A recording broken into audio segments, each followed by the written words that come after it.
Meno pána Dobrovodského v súvislosti so zdravotníctvom je v poslednej dobe tak aj viac možno známe alebo pretraktované, a to najmä v súvislosti s jeho postojom voči tzv. Výnimkovým liekom alebo úhradám za tieto lieky. Pán Dobrovodský už niekoľko mesiacov poukazuje na to, že nie je úplne spokojný s tým, akým spôsobom prebieha ten tzv. Výnimkový režim a ako postupujú, ale respektíve pristupujú poisťovne pri liekoch a úhradách liekoch na výnimky. A nedávno ste, pán Dobrovodský, aj teda podali už podnet v tejto súvislosti na ústavný súd. Skúste nám priblížiť tie konkrétne momenty na úvod, ktoré vám prekážajú v súčasnej právnej úprave a aké navrhujete, alebo aké podľa vás by malo byť správne riešenie.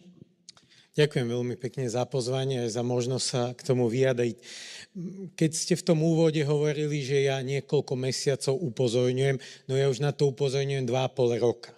Je to 2,5 roka, čo som vo svojej funkcii, a parlamentu vo výročných správach som venoval vždy osobitnú kapitolu a hovoril, postup zdravotných poisťovní, ktorý mám otestovaný na konkrétnych ľuďoch, ktorí mi píšu so sťažnosťami, pacienti, ktorým sa liek nedostal, poukazujem parlamentu na to, že zákon treba zmeniť, lebo to je to jablko z fáru, to je ten základ, ktorý vyvoláva tú ľudskoprávnu nespravodlivosť. Teda parlament o tom vedel 2,5 roka, ja som prosil, vyzýval a tak ďalej, ale v nejakom momente už som stratil trpezlivosť a využil som svoju najsilnejšiu ústavnú kompetenciu a povedal som dosť, ústavný súd, pozri sa na vybrané normy. Neišiel som s buldozérom, že teraz všetko zo zákonu o lieku, ale precízne sme si s týmom vytipovali tie kazové normy. Tie, ktoré vám vlastne vnášajú tú právnu neistotu tým pacientom. A najväčšia moja výtka tej norme je, že umožňuje zdravotným poisťovňam nerovnako zaobchádzať s ľuďmi. Mne onkológovia, lekári chodili sťažovať sa, že pán ombudsman, to je ako lotéria. Kolegyňa vo vedľajšej ambulancie tomu istému človeku s podobnou diagnózou, s podobnými klinickými alebo teda zdravotnými potrebami to vyjde, druhému o 0,5 roka to nevyjde. A takto sa v právnom štáte nedá fungovať. Zdravotné poisťovne nám nepredávajú komerčný produkt, že si idete vybrať z 10 komerčných poistení, či si poistíte dom, byt. Tu musíte mať právnu istotu, lebo ako v tomto bloku zaznelo, odvod je povinný. To nie je, že si uzatvoríte poistenie tam alebo onam. To znamená, princíp právnej istoty je narušený touto normou. Máme to zdokumentované. To podanie má vyše 160 bodov. Je kvalifikovane napísané, čo bod, to dôkaz. Všetko tam máme zmápované. To podanie ste podali pred necelými 2 týždňami, ak mám teda správny kalendárny údaj v hlave. Zároveň vy ste už v tejto veci ale aj iniciovali stretnutia so všetkými zainteresovanými stranami, ako s poisťovňami, tak s regulátorom. Minulý týždeň ste sa stretli aj s premiérom krajiny. Poďme si to teda rozobrať, aké boli výsledky týchto stretnutí. Ja som veľmi rád, že to podanie na ústavný súd zobrali aktéri vážne, lebo idú do veľkého rizika. Keď podám podanie na ústavný súd, regulátor nemá istotu, ako to vypáli, ľudovo povedané. A viete, pre regulátora je to jeho povinnosť začať zabezpečovať istotu, ale ja som to musel podať, lebo regulátor spôsobuje právnu neistotu v právach pacientov. To znamená, teraz nech je v strese regulátor, ako rozhodne ústavný súd. Takže tie reakcie boli veľmi dobré. Pán premiér, do pár dní som mal pozvanie k pánovi premiérovi a pán premiér sa osobne zaujímal o to podanie, aké to môže mať následky, čo vyčítam systému, preukázal vôľu sa tomu venovať, pochopil, kde je problém, pýtal sa ma na modely, ktoré modely právne by sme mohli si pozrieť a naštudovať. Zaujal ho ten nemecký model. My v tom nemeckom modele som premiérovi hovoril, pán premiér, ja nechcem týmto podaním, keď tam referujem na rozhodnutie spolkového nemeckého súdu, dosiahnuť. Viem, že to je nemožné, že slovenský pacient dostane ten istý liek ako nemecký.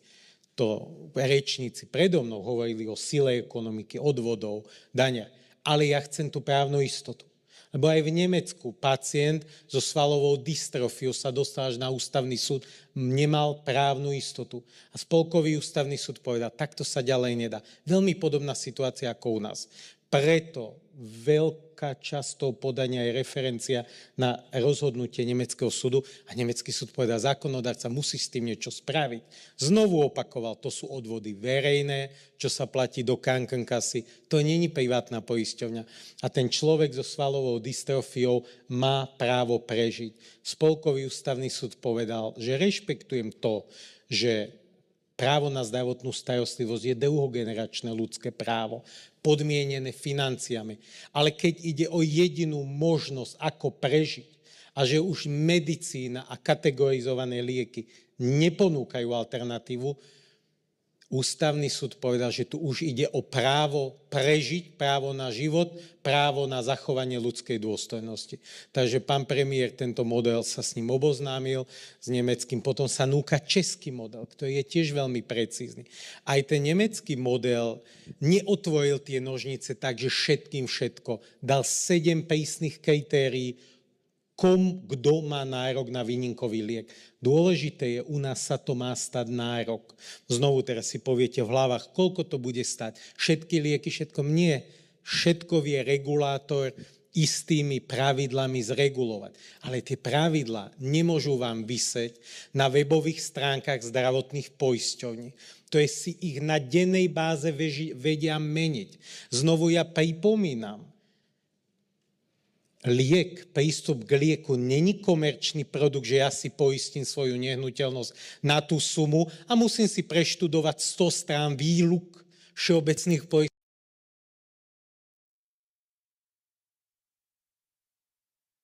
sa nemôžu správať ako komerčný subjekt. Oni sú verejné zdravotné poisťovne. Druhá vec, ktorú ste vy namietali, alebo teda ďalšia z vecí, ktorú ste namietali, boli aj tie rozpočtové stropy, že teda to percento, ktoré môžu poisťovne minúť na tieto liekové výnimky. Na budúci rok sa má opäť o percento znížiť. Vy ste to aj tak pomenovali, že nemôže sa akoby stať, že to, či dostane alebo nedostane pacient uhradenú výnimkovú liečbu, bude vecou toho, v ktorom období roka ochorie. To sa nesmie stať a nesmieme žiť v krajine, že pacient beží o život.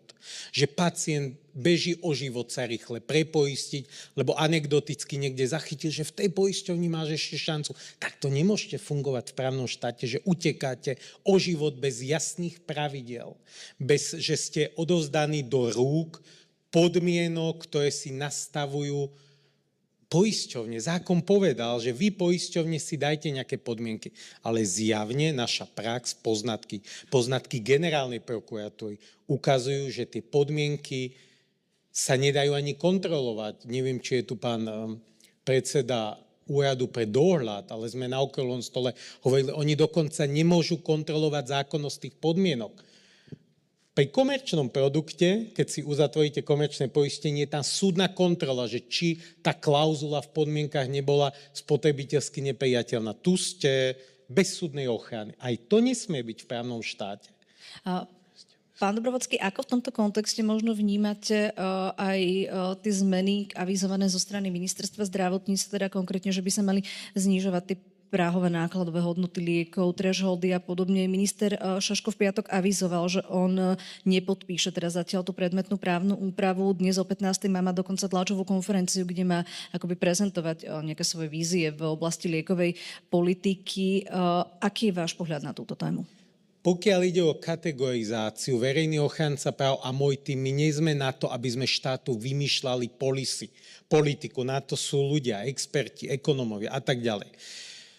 Ale ak by sa zastavila kategorizácia, ak by sa zastavil prísun kategorizovaných liekov, ten problém sa preleje do nekategorizovaných liekov a ten problém začne byť bolestivejší. A to podhubie legislatívne nedá pomocnú ruku pacientom. To znamená, pacienti by zomierali bez toho, aby sa mohli stihnúť dosúdiť svojho lieku, lebo im vypadnú kategorizované lieky. A boli tam aj zástupcovia sudcov, ministerstva spravodlivosti. Aj v podaní na ústavný súd ja hovorím, je nebezpečné, ak budeme žiť v krajine, kde sa musíte dosudzovať zdravia Judicizácia zdravia je neprípustný, nebezpečný fenomén, lebo aj tá zdravotná poisťovňa bude mať veľkú neistotu. Okresný súd Bratislava prizná, Košice neprizná, Banská Bystrica na neodkladné, to riskuje policymaker, riskuje to MZ, riskuje ministerstvo financí, lebo vy nebudete vedieť naceniť poistné rizika. My sa rútime do veľkého ľudskoprávneho problému a ja som podaním toho podania chcem zatiahnuť tú brzdu, aby sa regulátor spamätal. Lebo vy neviete, čo vyjde z ústavného súdu. Nemáte právnu istotu. Teraz ten zákon je v rukách ústavného súdu. A ja si myslím, že je teraz dobrý čas, aby zákonodárca, premiér, ministerstvo zdravotníctva predbehlo ústavný súd, lebo ideme do veľmi nejasného výsledku.